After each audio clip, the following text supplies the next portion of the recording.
আচ্ছা আঙ্কেল, এখানে নাসরিনদের বাড়ি কোনটা? নাসরিন? হ্যাঁ নাসরিন, চিনতে পারছেন না? আর 3 দিন পর ওর বিয়ে। ওর আব্বার নামটা যেন কি? মুকলেশ। ও আচ্ছা আচ্ছা, বুঝেছি।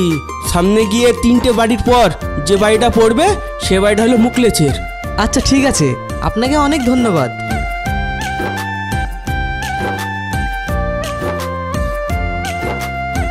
নাসরিন, নাসরিন! আপনাদের তো ঠিক চিনতে পারলাম না। আমরা শহর থেকে এসেছি, নাসরিনের বন্ধু। আসলে আর 3 দিন পর নাসরিনের বিয়ে, তো ও আমাদের বলেছিল ওর বিয়ের 1 সপ্তাহ আগে আসতে, কিন্তু কিছু অসুবিধার জন্য আমরা আসতে পারিনি। সেই জন্য হয়তো ও আমাদের উপর রাগ করেছে, রাগ করে আমাদের ফোনটাও রিসিভ করছে না। সেই জন্য দেরি না করে চলে এলাম। এসেছো, ভালো করেছো। কিন্তু ভাই, তোমরা যে আসতে বড্ড দেরি করে ফেলেছো। দেরি করে ফেলেছি? কিন্তু কেন?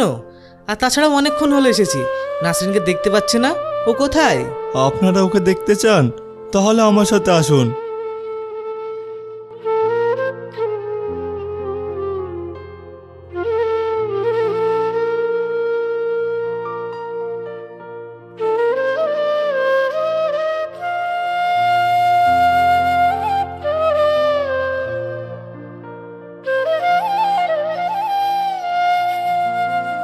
তোমরা নাসরিনকে দেখতে চাও না? এই দেখো নাসরিন।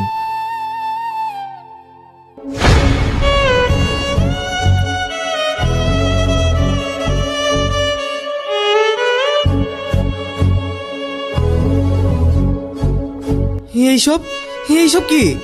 হ্যাঁ, যেটা দেখছো সেটাই সত্যি। কিন্তু এখানে দুটো কবর, তাও আবার পাশাপাশি। হ্যাঁ, 2টো কবর। আসলে এটা হলো ভালোবাসার কবর। প্রথমে যে কবরটা দেখছো সেটা হলো নাসরিনের, আর পাশে যে কবরটা দেখছো আর সেটা হলো নাসরিনের ভালোবাসা মানুষ সুরজের কবর। কিন্তু নাসরিন তো 1 সপ্তাহের জন্য বাড়ি এসেছিল, কিন্তু সে ফিরে না গিয়ে এই 6 মাসে কি এমন হলো আজ দুজনে ভালোবাসার কবরে শুয়ে? এই 6 মাসে অনেক কিছু ঘটে গেছে। যখন আমরা বিয়ের পর প্রথম শহর থেকে গ্রামে আসি, তখন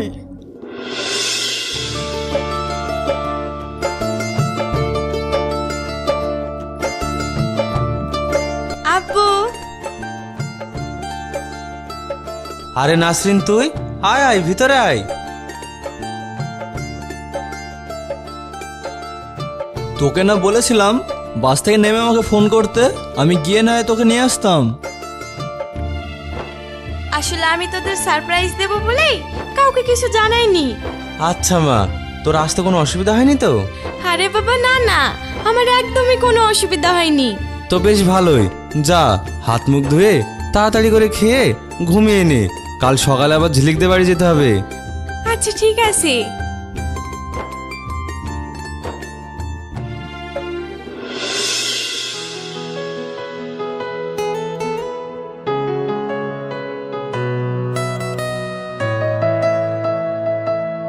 ঠিক আছে মা, এবার তাহলে আমরা আসি। ঠিক আছে আব্বা, আমি একটা কথা বলবো। কি কথা? বলছিলাম যে নাসরিন তো আমাদের বিয়েতে ছিল না, আর তাছাড়া তোমার জামাইয়েরও এখন অফিসে খুব কাজের চাপ। প্রথম তো খুব একা একা থাকতে বোরিং লাগে, তাই বলছিলাম যে নাসরিনকে যদি 2 দিন রেখে যেতে তাহলে খুব ভালো হতো। রেখে যাব? কিন্তু বলছে যখন তখন রেখে যান না। আর তাছাড়াও আমরা তো কিছুদিন পর যাবই, তখন নয় সবাই মিলে একসাথে চলে যাব, কি বলেন? আমি আর কি বলবো। আচ্ছা মা, তুই কি বলিস? তুই কি থাকবি? আমি মানে কিছু বুঝতে পারছি না। এত মানে কি আছে? বলছে যখন তখন থেকে যা, একেবারে ঝিলিক দিদির সাথে যাস। চলো আব্বা, আমরা যাই। আচ্ছা ঠিক আছে, তাহলে জামাই বাবা আমরা তবে আসি। আর মা ঝিলিক, তুই তাহলে ওর একটু খেয়াল রাখিস। ও নিয়ে তুমি চিন্তা করো না, তুমি বরং নিশ্চিন্তে যাও, আর পৌঁছে গিয়ে আমাকে ফোন করো। আচ্ছা বেশ।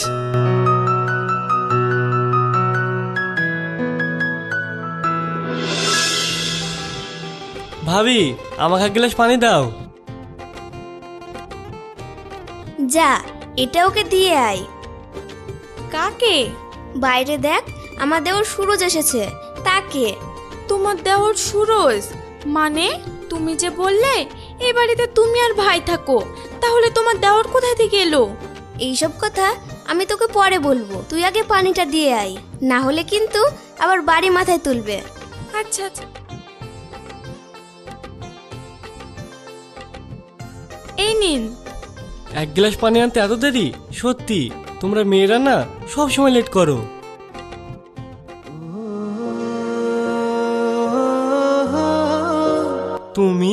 তুমি কে?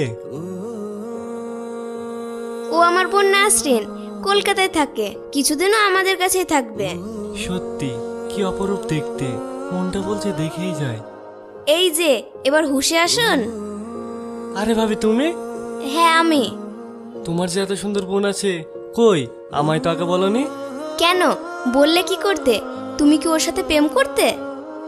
একদম তুমি ঠিক বলেছো, এতদিন করিনি তো কি হয়েছে, এবার করব, তুমি শুধু দেখতে থাকো।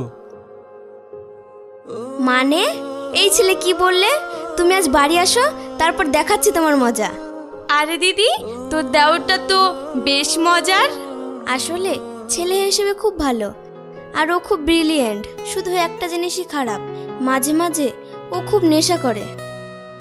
নেশা করে? কিন্তু কেন? সেটা অবশ্য বলতে পারবো না, তবে আন্দাজ করা যায় অতীতে ওর সাথে কিছু খারাপ হয়েছে, যার জন্যই ও নেশা করে। বুঝলাম। সুরজ, তুমি কোথাও যাচ্ছ? তেমন কিছু না, এই বাইরে একটু বন্ধুদের সাথে আড্ডা মারবো আর কি। কেন, তুমি কিছু বলবে? আসলে নাসরিন কিছু কেনাকাটা করবে বলছিল, যদি তুমি ওকে সাথে করে নিয়ে যেতে তাহলে আমার খুব উপকার হতো। আসলে বুঝতেই পারছো, তোমার ভাইয়ের অফিস থেকে ফেরার সময় হয়ে গিয়েছে তো। বুঝেছি, তোমাকে আর কিছু বলতে হবে না। বেশ, তুমি এসো।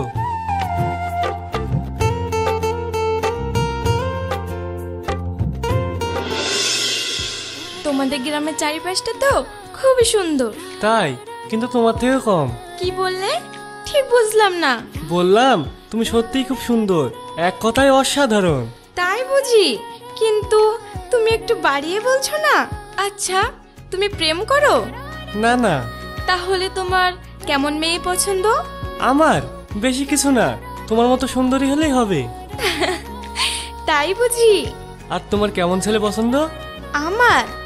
আমারও তেমন কিছুই না, যে তোমার মতো আমার শপিং এর ব্যাগগুলো বই নিয়ে বেড়াবে, সেরকম হলেই যথেষ্ট।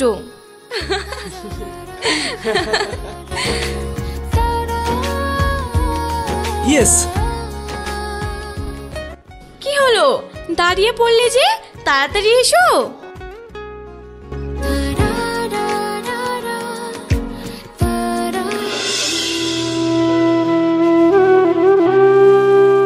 কি রে, তোর মনটা খারাপ লাগছে? আমার কই না তো। তুই বললেই আমি বিশ্বাস করব, আর তাছাড়াও আমি এটাও জানি যে তোর মন খারাপ কেন। তাই বুঝি? তাহলে বলো দেখি, কেন আমার মন খারাপ? তুই চলে যাচ্ছিস, তাই সুরজের জন্য তোর মন খারাপ করছে। বল। তুমি কি করে জানলে? আমি সব জানি, আর আমি তো তোকে আগে বলেছি, ছেলে হিসেবে ও মন্দ নয়, দেখবি ও তোকে খুব ভালো রাখবে। আমি সুরজকে খুব ভালোবেসে ফেলেছি দিদি, ওকে ছাড়া আমি বাঁচবো না। আমার খুব ভয় করছে, আব্বু যদি আমাদের সম্পর্কটা না মেনে নেয় তাহলে আমি মরে যাব। চুপ কর পাগলি মেয়ে, আমি তো আছি, আমি সব ঠিক ম্যানেজ করে নেব। এবার চোখটা মোচ আর চল।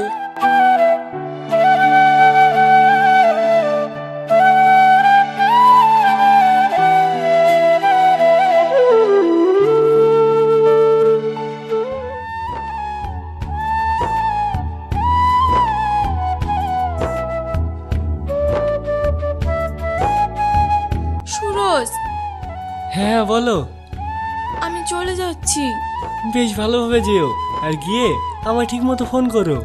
আচ্ছা, আমি তোমাকে খুব মিস করব সুরজ। আমিও তোমাকে খুব মিস করব, বিশ্বাস করো।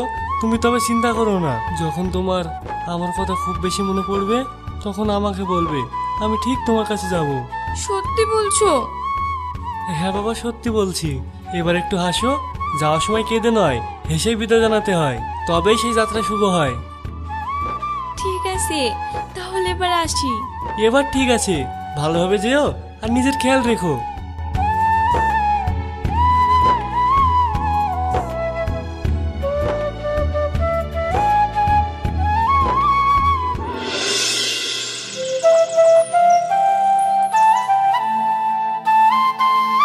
আব্বু আব্বু তাড়াতাড়ি এসো। আরে এত চিৎকার করছিস কেন? আরে মা তোরা, হায় আয়, আসতে কোনো অসুবিধা হয়নি তো? না না, কোনো অসুবিধা হয়নি। তা বেশ ভালো। তুমি দাঁড়িয়ে কেন জামাই বাবা? এসে এসো, বসো। এত ব্যস্ত হতে হবে না, আমি বসছি।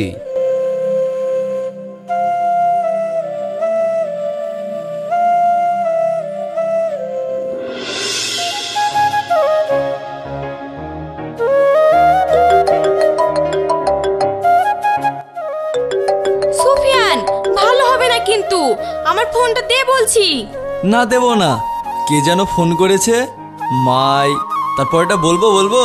ভালো হবে না কিন্তু, ফোনটা দে বলছি। না দেব না।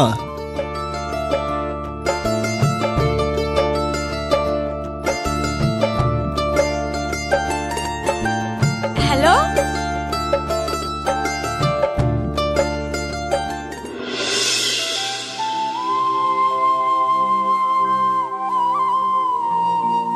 আব্বু, আমার তোমার সাথে কিছু কথা আছে। আজ তো আমরা চলে যাব, তাই ভাবলাম যাওয়ার আগে না হয় তোমাকে এই কথাটা বলেই যাই। আমার সাথে কথা? তা বেশ ভালো তো, বল কি কথা? আসলে নাসরিন, ওই যে আমার দেওর আছে না। আহ ঝিলিক, কি নাসরিন দেওয়ার করছিস? আমি তো কিছুই বুঝতে পারছি না।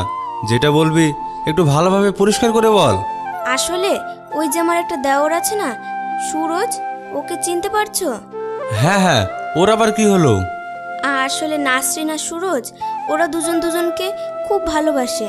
তাই বলছিলাম, তুমি যদি ওদের সম্পর্কটা মেনে নিতে তাহলে খুব ভালো হতো। এটা তুই কি বলছিস?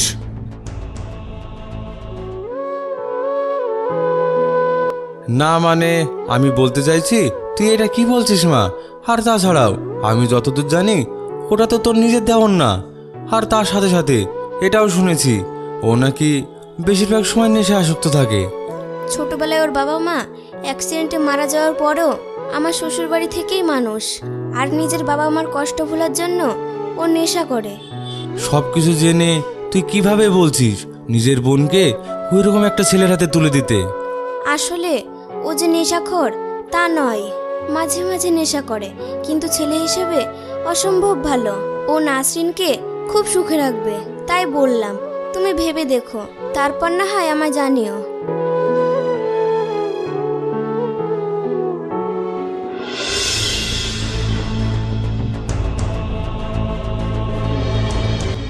কি রে মা নাসরিন, কি করছিস? আব্বু, তুমি? হ্যাঁ আমি। অনেকদিন হলো তুই এখানে এসেছিস, তোর সাথে ঠিকমতো কথা বলা হয়নি, তাই ভাবলাম যে যা একটু কথা বলে আসি। বেশ ভালো তো, বলো। বলছি তোর পরীক্ষা তো শেষ, আর কিছুদিন পর রেজাল্ট, তাহলে এবার কি করবি ভাবছিস? ভাবছি রেজাল্টটা পাওয়ার পর কোন এক ভালো কলেজে ভর্তি হয়ে মাস্টার ডিগ্রিটা কমপ্লিট করব। তাই নাকি? খুব ভালো সিদ্ধান্ত। কিন্তু তার সাথে সাথে এটাও বলে রাখছি, সিদ্ধান্ত যখন নিয়েই ফেলেছো তাহলে ওই মাথার ভিতরে যত খারাপ চিন্তা ভাবনা আছে সেইগুলো মাথা থেকে বার করে দাও।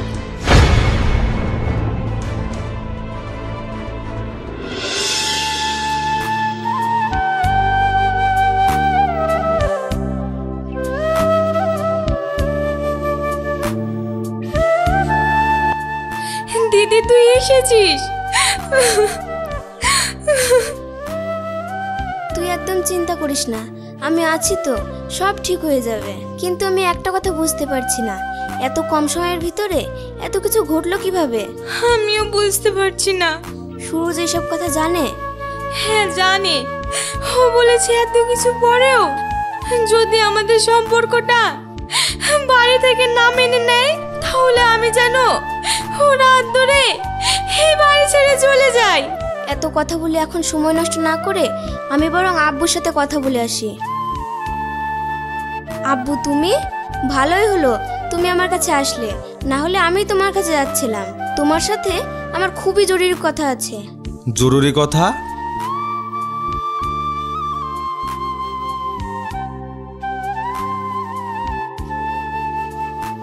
হ্যাঁ, জরুরি কথা। বেশ, তাহলে বল। তাহলে শোনো।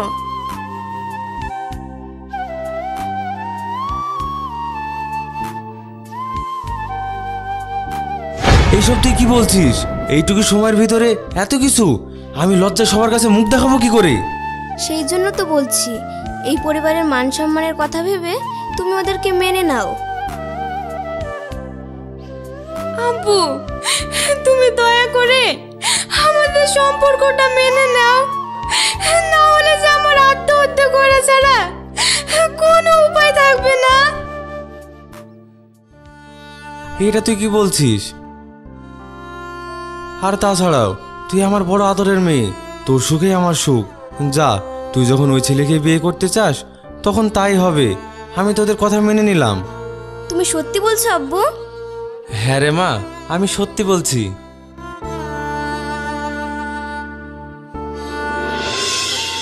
আচ্ছা, সবাই যখন এখানেই আছো তাহলে আমি একটা কথা বলি। ঝিলিক শোনো, সুরজের যেহেতু কেউ নেই তাই আমি বলি, বিয়ের ব্যাপারটা তো কম ঝামেলা না। তাই আমি ভেবে দেখলাম রাকেশ আর তুমি এত ঝামেলা কি করেই বা নেবে। তাই ভালো হয় তুমি রাকেশ আর সুরজকে এখানে চলে আসতে বলো, বিয়েটা নয় এখান থেকেই হবে। কথাটা তুমি মন্দ বলো না আব্বু, তাও একবার রাকেশ ভাইকে ফোন করে জেনে নাও। না না, এতে আবার জিজ্ঞাসা করার কি আছে? আর তাছাড়াও তোমার জামাই আশা করি অমত করবে না। তুমি বরং সবকিছুর আয়োজন করতে লাগো।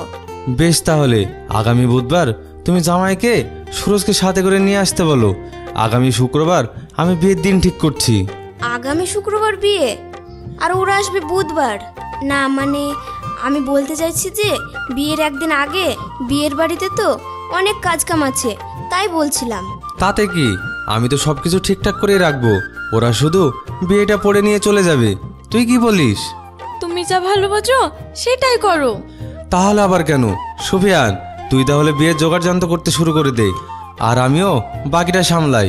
ঠিক আছে আব্বু।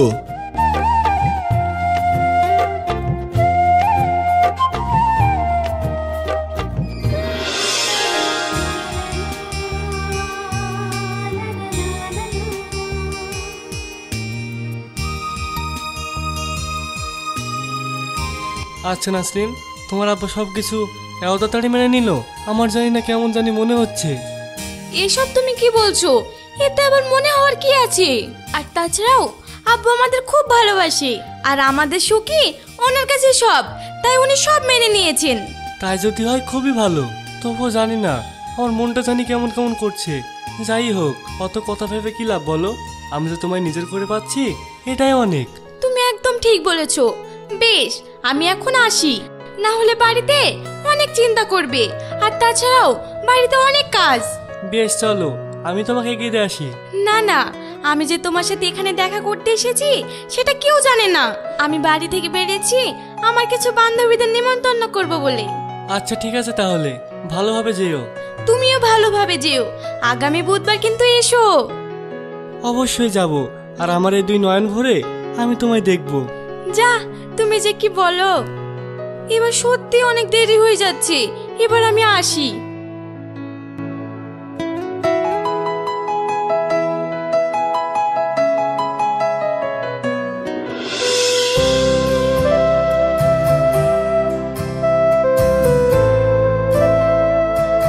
কিরে নাসরিন, কোথাও বেরোচ্ছিস নাকি? আসলে দুটো কার্ড দিতে বাকি আছে তো, তাই যাচ্ছি। এখন তো প্রায় সন্ধ্যা হয়ে গেছে, ফিরতেও রাত হবে। চল, আমি না হয় তোর সাথে যাই। না না, তার কোনো দরকার নেই, এই তো কাছেই, আমি যাবো আর আসবো। তুই বরং তোর কাজ কর।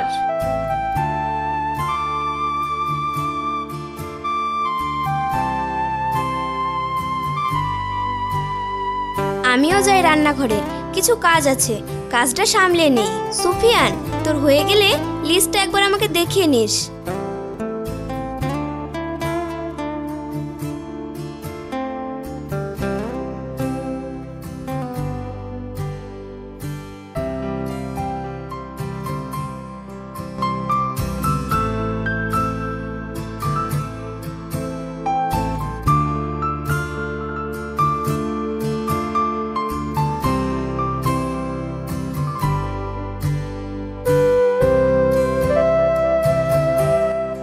হ্যালো নাসরিন, তুই তো বিয়ের কার্ডটাই ভুল করে রেখে গিয়েছিস। ও তাই তো, বেশ আমি যাচ্ছি। না না, তার কোনো দরকার নেই। তুই কোথায় আছিস বল, আমি যাচ্ছি।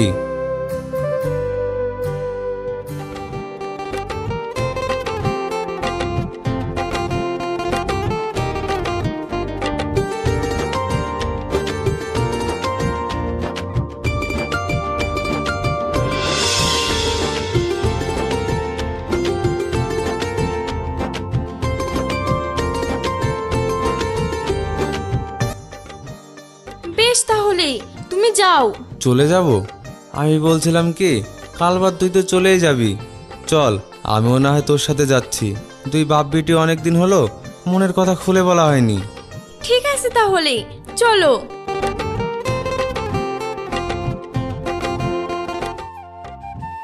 আব্বু, তুমি এ অসময়ে গায়ে চাদর দিয়েছো কেন? আসলে কি বলতো মা, আমার শরীরটা না খুব খারাপ, জ্বর জ্বর করছে, তাই তো এই চাদরটা নিয়ে এলাম। তাই নাকি? ওষুধ খেয়েছো তো? হ্যাঁ হ্যাঁ খেয়েছি, ও নিয়ে তুই চিন্তা করিস না।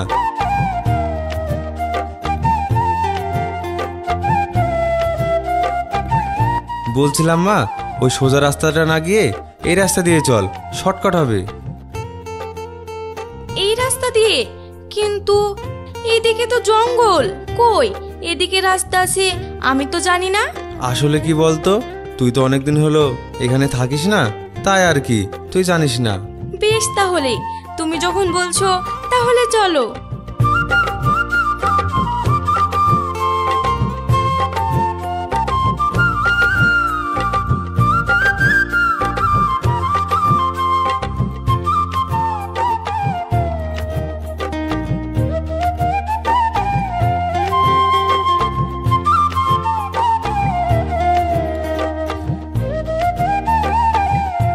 আব্বু, তুমি এটা আমাকে কোথায় নিয়ে এলে?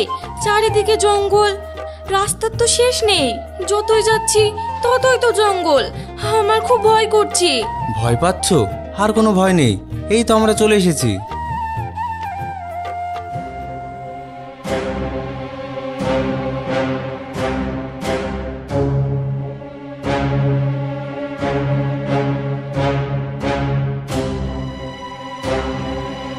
চলে এসেছি? মানে এটা তুমি কি বলছো আব্বু? হ্যাঁ, আমি যা বলছি ঠিক বলছি মা। আমি তো এরকম সময় আর এরকম একটা জায়গার অপেক্ষাতেই ছিলাম।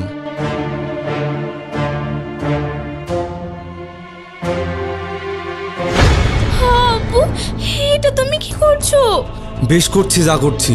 তুই কি ভেবেছিস আমি তোর সাথে ওই নিশাখোরটার সাথে বিয়ে দেবো? ছোট থেকে এত কষ্ট করে তোকে লেখাপড়া শিখিয়ে মানুষ করেছি, এই জন্য না? সেটা কখনোই হতে দেবো না। যে মেয়ে বাপের মান সম্মান ডুবিয়ে বিয়ের আগে পেটে সন্তান নিয়ে বয়ে বেড়ায়, সেই মেয়ে থাকার থেকে না থাকা অনেক ভালো। আব্বু, আমাকে ছেড়ে দাও, আমি মরে যাব। মর, তোর মতো মেয়ে মরে গেলে আমার মান সম্মান কমবে না, বরং বাড়বে।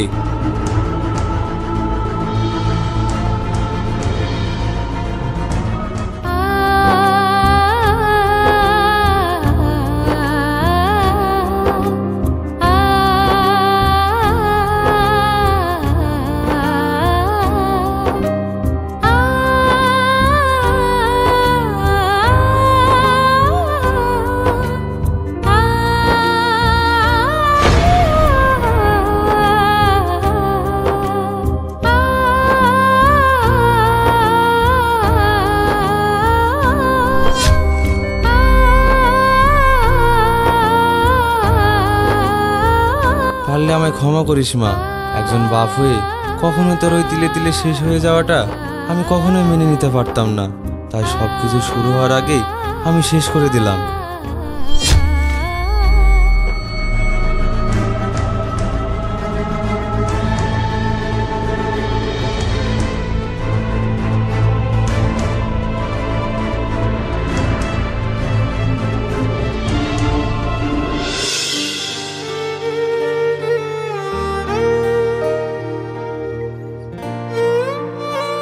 কি ব্যাপার, এখানে এত ভিড় কেন?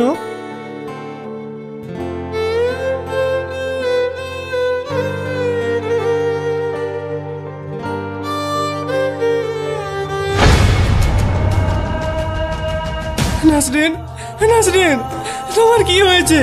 তুমি এখানে শুয়ে কেন? ওঠো, দেখো আমি এসেছি, আমি তোমাকে নিয়ে যেতে এসেছি, তুমি একবার ওঠো। তুই যে বড্ড দেরি করে ফেলেছিস সুরজ, ও আর উঠবে না। ও যে আমাদের সারা জীবনের মতো ফাঁকি দিয়ে চলে গেছে। না, এটা হতে পারে না, এ সব মিথ্যা। আমরা দুজন দুজনকে কথা দিয়েছিলাম যে আমরা দুজন দুজনের জন্য বাঁচবো, আর ও যদি সত্যি আমাকে ফাঁকি দিয়ে চলে যায়, তাহলে আর আমি বেঁচে থেকে কি করব? সুরজ, তুই এসব কি বলছিস ভাই? আমি ঠিকই বলছি ভাই। নাসরিন, তুমি অপেক্ষা করো, আমি এক্ষুনি তোমার কাছে আসছি। আমরা এই জন্মে এক হতে পারিনি তো কি হয়েছে, আমরা মৃত্যুর পর ঠিকই এক হব।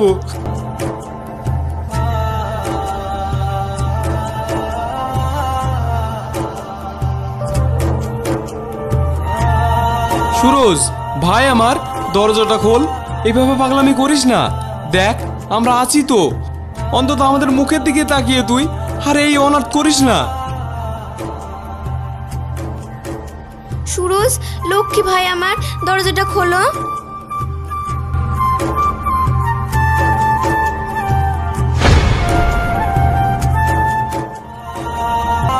সুরজ!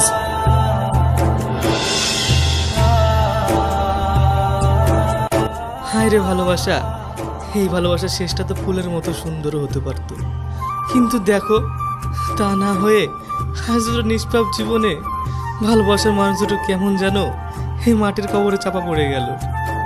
তুই একদম ঠিক বলেছিস। আচ্ছা, যারা সত্যিকারের ভালোবাসে তাদের সাথে কি এমনই হয়? যাই হোক না কেন, এখন শুধু উপরওয়ালার কাছে একটাই চাওয়া, ওদের যে ভালোবাসা বেঁচে থাকতে পূর্ণতা পেল না, তা যেন মৃত্যুর পরে পূর্ণতা পাই। তুমি একদম ঠিক বলেছো। হে আল্লাহ, তুমি এই নিষ্পাপ দুটো মানুষের ফুলের মতো ভালোবাসাকে কবুল করো।